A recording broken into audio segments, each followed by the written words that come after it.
No sé cuántas noches llevaba mirándola antes de darme cuenta de que ella también me miraba a mí. Ahí, quinto piso, ventana del lado derecho, de pie, inmóvil, en la oscuridad. Cada noche, nunca se movió, nunca se alejó de la ventana, nunca parpadeó. Y yo seguí mirando, como un idiota. Seguí mirando. Bienvenidos a una nueva noche. Apaguen lo que tengan encendido, cierren lo que tengan abierto y no miren por la ventana hasta que esto termine. Tengo insomnio desde los 23 años.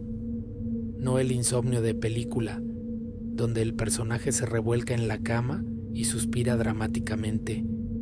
El insomnio real, el aburrido, el que te tiene despierto a las 2 de la mañana sin nada que hacer, mirando el techo, calculando cuántas horas de sueño te quedan si te duermes ahora mismo. Desarrollé manías, como todo insomne. Una de ellas era la ventana. Mi departamento está en un cuarto piso. Enfrente hay un edificio idéntico al mío, separado por una calle estrecha. 8 pisos, fachada gris, ventanas rectangulares, todas iguales. De noche, con las luces apagadas de mi lado, podía ver perfectamente los departamentos iluminados del frente, sin que nadie me viera a mí.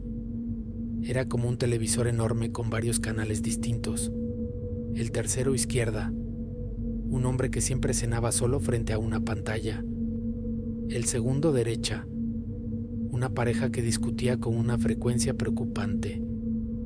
El sexto centro, alguien que nunca apagaba la luz, pero tampoco parecía estar nunca en casa. Los observaba sin culpa, sin morbo particular. Era simplemente algo que hacer mientras el sueño no llegaba. Llevaba semanas con esa rutina cuando noté la figura del quinto piso. Departamento B, ventana derecha. La primera vez pensé que era alguien mirando a la calle. Normal. Yo hacía lo mismo desde mi lado. Una persona parada frente a su ventana en la noche no es nada extraordinario. Pero estaba ahí cuando me acosté. Y estaba ahí cuando me levanté a las 4 a tomar agua. Y estaba ahí a las 6, cuando el cielo empezaba a aclarar y yo seguía sin haber dormido. La misma posición, el mismo lugar exacto detrás del vidrio, sin moverse. La segunda noche lo noté de nuevo. Ahí, quinto piso derecha, la figura oscura detrás del vidrio. Esta vez presté más atención. Era una silueta delgada, alta.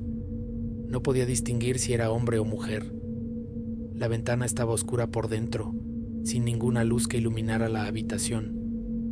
Solo la figura recortada contra esa oscuridad más profunda. Estuve mirando 40 minutos. No se movió ni una vez. Al tercer día le mencioné a mi vecina, la señora del departamento de enfrente del mío, en el mismo piso, que a veces tomaba café en el pasillo por las mañanas. Le pregunté si sabía algo de los vecinos del edificio de enfrente, específicamente del quinto piso. Me miró con esa expresión de quien no quiere meterse en asuntos ajenos. Ese edificio tiene mucha rotación, dijo. La gente no dura mucho ahí. Le pregunté por qué. Se encogió de hombros. Tomó su café. Entró a su departamento. Esa noche instalé mi teléfono en un tripié, apuntando hacia el edificio de enfrente. Modo video, resolución máxima. Lo dejé grabando de medianoche a las 6 de la mañana. A la mañana siguiente revisé el video en mi computadora, ampliado al máximo. La figura estaba ahí durante las 6 horas completas. Misma posición, mismo lugar, sin un solo movimiento perceptible.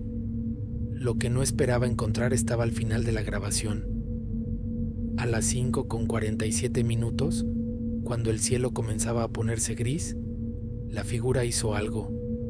Giró la cabeza, despacio, hacia mi ventana, directo a la cámara, como si supiera exactamente dónde estaba el ente.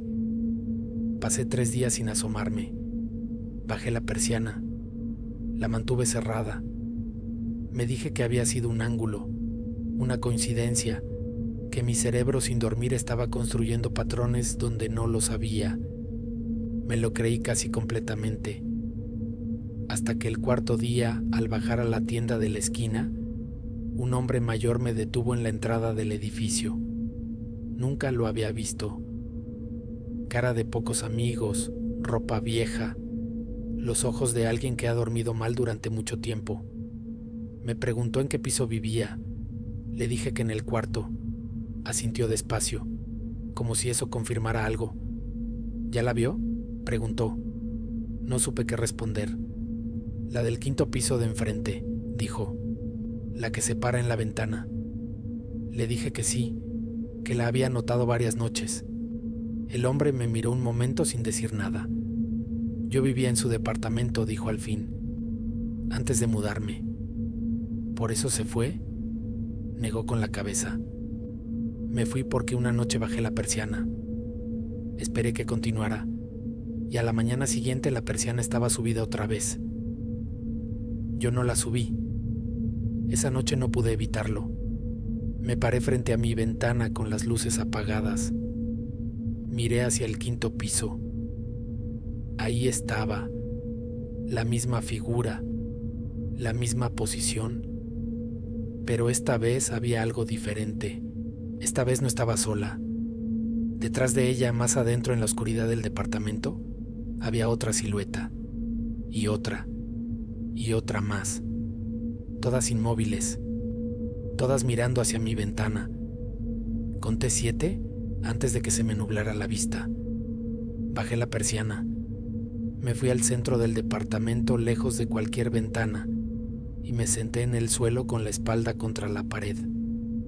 A las 3 de la mañana escuché algo que no debía escuchar. El mecanismo de mi persiana, subiendo, solo. Cambié de departamento 2 semanas después. No le dije al arrendador por qué. Perdí el depósito. No me importó. Lo que sí hice antes de irme fue algo que todavía no sé si fue valiente o estúpido. Fui al edificio de enfrente. Subí al quinto piso. Toqué la puerta del departamento B. Nadie abrió. Pregunté al encargado del edificio por los inquilinos de ese departamento. Me dijo que llevaba 18 meses deshabitado.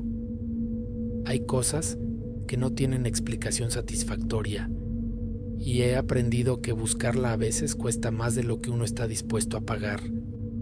Si viven en un edificio, si tienen ventanas que dan a otros edificios, no siempre miren, porque hay noches en que del otro lado ya llevan un rato mirándolos a ustedes.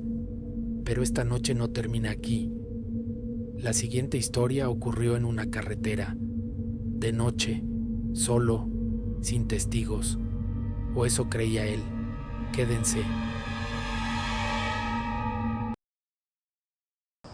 Di mi declaración 3 veces, a los policías que llegaron primero, a la gente que me citó 2 días después, y a una mujer de traje que no me explicó bien quién era, ni para qué institución trabajaba. Las 3 veces dije lo mismo, porque las 3 veces era la verdad. Era un martes, casi medianoche. Venía de regreso de un viaje de trabajo, solo, por una carretera federal de 2 carriles que conozco bien. La uso seguido. Normalmente hay poco tráfico a esa hora, pero no es una carretera muerta. De vez en cuando pasan trailers, camionetas, gente que como yo prefiere viajar de noche para evitar el calor. Iba a unos 80 kilómetros por hora, música en el radio, sin sueño, sin prisa. Y entonces vi el accidente. Un auto compacto, blanco, volcado sobre la cuneta del lado derecho. Las llantas hacia arriba, una de ellas todavía girando despacio. Las luces de emergencia parpadeando, lo cual me pareció extraño después, porque si el auto estaba volcado era difícil que alguien las hubiera activado conscientemente. Me orillé de inmediato, puse mis propias luces de emergencia, llamé al 911 mientras bajaba del coche. Me acerqué al vehículo volcado con el teléfono en la mano. Había una persona dentro, en el asiento del conductor, colgando del cinturón de seguridad, con la cabeza hacia abajo por el volteo. Una mujer, cabello oscuro, ropa clara. Le hablé. Le pregunté si estaba consciente, si podía escucharme. No respondió. Intenté abrir la puerta, pero estaba aplastada por el impacto. Rodeé el vehículo buscando otra entrada. La puerta del copiloto se dio con esfuerzo. Para entonces, ya tenía al operador del 911 en línea. Le describí lo que veía. Me dijo que no moviera a la persona, que esperara a los paramédicos. Esperé. Los paramédicos tardaron 19 minutos. Lo sé porque los estuve midiendo, parado junto al auto volcado en esa carretera oscura, con el sonido del viento y las luces de emergencia parpadeando. 19 minutos es mucho tiempo cuando estás solo en una carretera de noche, junto a alguien que no responde. Cuando llegaron los paramédicos me pidieron que me hiciera a un lado. Me alejé unos metros. Los vi trabajar, y entonces uno de ellos se detuvo. Habló con el otro en voz baja, demasiado baja para que yo escuchara. El segundo paramédico sacó una linterna y la dirigió hacia el interior del vehículo durante un momento largo. Luego se incorporó y me miró. ¿Cuánto tiempo lleva usted aquí?, preguntó. Le dije, casi 20 minutos. ¿Y la persona estaba así cuando llegó? Le dije que sí, que no la había tocado, que había intentado abrirle la puerta pero no había podido. El paramédico asintió despacio. Intercambió otra mirada con su compañero. No me dijeron nada más esa noche. 2 días después me llamaron para que fuera a declarar formalmente. Fui. Repetí todo lo que había visto. El auto volcado, la mujer, las llantas girando, las luces de emergencia. El agente tomó nota sin interrumpirme.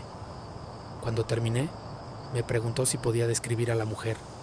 Lo hice. Cabello oscuro, ropa clara. No pude ver bien su cara porque estaba de cabeza y con el cabello tapándole el rostro. El agente asintió. Cerró su libreta y me dijo algo que no entendí en ese momento. Gracias por su tiempo. Puede retirarse. Le contactaremos si necesitamos algo más. Sin más preguntas, sin explicaciones. La mujer de traje me llamó una semana después. Me pidió que nos viéramos en persona. Una cafetería neutral cerca de mi trabajo. Llegó puntual. Ordenó solo agua. Puso una grabadora sobre la mesa y me pidió permiso para usarla. Le dije que sí. Me hizo las mismas preguntas de siempre. Yo di las mismas respuestas de siempre. Cuando terminé, apagó la grabadora. Y entonces me dijo lo que ninguno de los otros se había atrevido a decirme. El vehículo accidentado no tenía marcas de impacto reciente. La carrocería estaba dañada, sí, pero los daños eran viejos, oxidados en los bordes, como de semanas o meses de exposición. El motor llevaba tiempo sin encenderse. No había forma de que las luces de emergencia hubieran estado funcionando. Y la mujer del asiento del conductor llevaba muerta entre 5 y 7 días cuando los paramédicos llegaron. No horas, días. Me quedé mirando mi café durante un momento muy largo. Eso no es posible, dije. Yo la vi, estaba ahí, el auto estaba ahí. Lo sabemos, dijo la mujer. Su llamada al 911 está registrada. La descripción que dio coincide con la víctima y con el vehículo. Usted estuvo ahí. Entonces, lo que no podemos explicar, me interrumpió con voz tranquila, es cómo pudo ver las llantas girando, ni las luces de emergencia funcionando, ni escuchar nada que indicara un accidente reciente. Pausa. Ese auto llevaba días en esa cuneta. Varios conductores lo habían reportado antes que usted. Nadie había parado. ¿Por qué paré yo?, pregunté sin querer. La mujer recogió su grabadora. Se puso de pie. Esa, dijo, es exactamente la pregunta correcta. y se fue. Volví a esa carretera una vez, de día, con sol, con tráfico normal. Me orillé en el kilómetro exacto donde había parado esa noche. La cuneta estaba vacía, sin rastros del auto, sin marcas en el asfalto, sin nada. Bajé del coche y caminé hasta el borde. En la tierra de la cuneta había algo que no debería haber estado ahí. Huellas, 2 pares, una de zapato de hombre, talla grande, las mías, supuse, de esa noche, y otra, más pequeña, descalza, que salían de la cuneta y caminaban hacia la carretera. La seguí con la mirada hasta donde pude. Llegaban hasta el centro del carril, y ahí terminaban, en medio de la carretera, como si algo hubiera dejado de necesitar caminar. No volví a usar esa carretera. Doy un rodeo de 40 minutos cada vez que necesito ir en esa dirección. Vale la pena. Hay accidentes que ocurren en un instante y hay otros que no terminan nunca, que se repiten, que esperan, que buscan a alguien que finalmente pare. No sé para qué me necesitaba ella esa noche. No sé si lo que hice fue lo correcto, pero hay algo que sé con certeza. Cuando paré en esa cuneta, no fui yo quien eligió detenerse. La última historia de esta noche ocurrió en movimiento, en una carretera, solo, con una grabadora encendida, y lo que quedó registrado en ese audio no debería existir. Quédense. Tengo el audio guardado en una carpeta que no abro. Está ahí, en mi computadora, con fecha y hora, con mi nombre en el archivo porque así lo nombré yo esa noche, antes de saber lo que contenía. No lo he borrado. No sé por qué no lo he borrado. Soy conductor de carga pesada desde hace 11 años. Rutas nocturnas principalmente. El norte del país, de madrugada, con un tráiler cargado y la carretera para mí solo. Es el tipo de trabajo que a mucha gente le parece solitario. A mí siempre me pareció tranquilo. Hace 2 años empecé a grabar mis rutas en audio. No por nada en particular. Al principio era para no quedarme dormido. Hablar solo, comentar lo que veía, describir el paisaje. Una costumbre absurda que se volvió rutina. Tengo decenas de horas grabadas de rutas ordinarias, kilómetros y kilómetros de audio, donde solo se escucha mi voz, el motor y la carretera. Hasta la noche del 16 de marzo. Era una ruta que conozco bien. Salida a medianoche. Destino a 6 horas de distancia. Carretera federal, 2 carriles, buenas condiciones. Noche despejada, sin lluvia, temperatura fresca. Puse la grabadora como siempre. La dejé sobre el tablero, junto al radio. Arranqué. Las primeras 2 horas del audio son completamente normales. Mi voz comentando el tráfico, una canción que me gustó en el radio, el sonido del motor subiendo una pendiente larga. Nada fuera de lo ordinario. En la hora 2 con 43 minutos, mi voz cambia. No de golpe, gradualmente. Primero el tono, más bajo, más lento, como si estuviera cansado, aunque yo no recordaba sentir cansancio en ese tramo. Luego, el ritmo. Las frases se vuelven más cortas, más separadas. Y entonces empiezo a hablar de cosas que no recuerdo haber pensado. Lo sé, porque lo escuché. 3 días después de esa ruta, mientras transfería los archivos a la computadora, puse el audio de esa noche y me escuché decir cosas que no eran mías, no en el sentido de que fueran extrañas o incoherentes.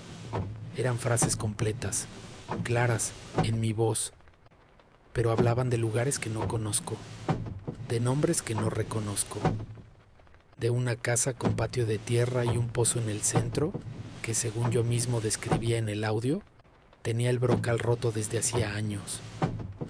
Nunca he estado en una casa así. Nunca he visto ese pozo. 4 minutos con 17 segundos. Ese es el tiempo que duró. Después mi voz vuelve a la normalidad. Comento que estoy llegando a una caseta. Pago el peaje.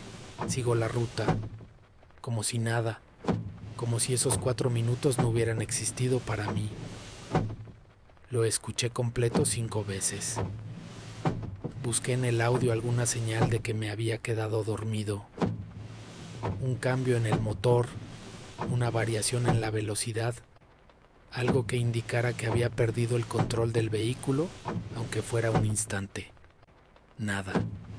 El motor sonaba estable, la velocidad era constante.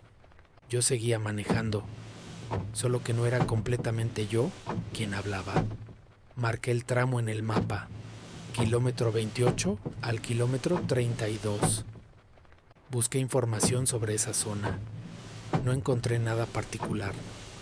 Carretera federal de uso común, sin historial de accidentes graves registrados públicamente, sin nada que justificara lo que había grabado. Pero había algo más en el audio que tardé en notar. Debajo de mi voz, muy abajo, casi imperceptible sin audífonos y volumen al máximo. Durante esos 4 minutos con 17 segundos, alguien respiraba. No yo. Mi respiración era la de siempre. La conozco. 11 años de grabaciones me han enseñado cómo suena mi propia respiración manejando de noche. Esta era diferente, más lenta, más profunda, como de alguien que lleva un rato muy quieto, como de alguien sentado justo detrás de mí. Revisé las grabaciones de las semanas anteriores. Encontré la respiración en otras 3 rutas, siempre en el mismo tramo, kilómetro 28 al kilómetro 32, siempre debajo de mi voz, siempre en el asiento de atrás. En 2 de esas grabaciones anteriores yo no había hablado durante ese tramo, solo música en el radio y el motor. Y la respiración, paciente, constante, como si llevara tiempo ahí y estuviera acostumbrada a que yo no la notara. Hablé con otros conductores de la misma ruta. No les pregunté directamente. Lo fui metiendo en conversación. Si habían notado algo raro en ese tramo. Si el radio fallaba. Si el sueño pegaba más fuerte ahí que en otros kilómetros. 2 de ellos dijeron que sí, que en ese tramo siempre sentían algo raro. Uno lo llamó cansancio repentino.